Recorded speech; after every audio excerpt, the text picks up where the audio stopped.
Mahal naming guro, sa bawat araw na inyong pinuno ng kasiyahan at kaalaman, hindi po namin kayang mapasalamatan ng sapat.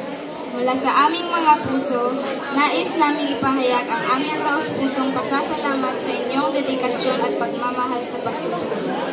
Hindi lang po kami natuto ng mga aralin, kundi natutunan din namin ang halaga ng pagtitiwala sa sarili at pagiging masaya sa bawat sandali. Sa inyong mga kwento, tawa at mga pampalakas ng loob, naging inspirasyon kayo sa amin na maging mas mabuting mga estudyante at individual.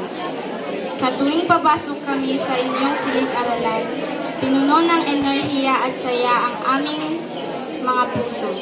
Hindi lang po kayo guro, kundi naging kaibigan rin namin kayo na handang makinig at magbigay ng payo. Ngayon, lilipat na kayo sa ibang paaralan. Malungkot man kami, alam naming may mga mag-aaral doon na mapalad na magkaroon din ng inyong gabay at pagmamahal. Di namin kayo malilimutan at ang mga aral na aming natutunan sa inyo.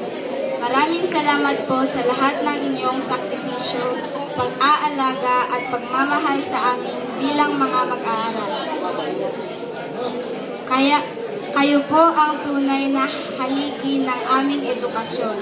Hindi po namin kayo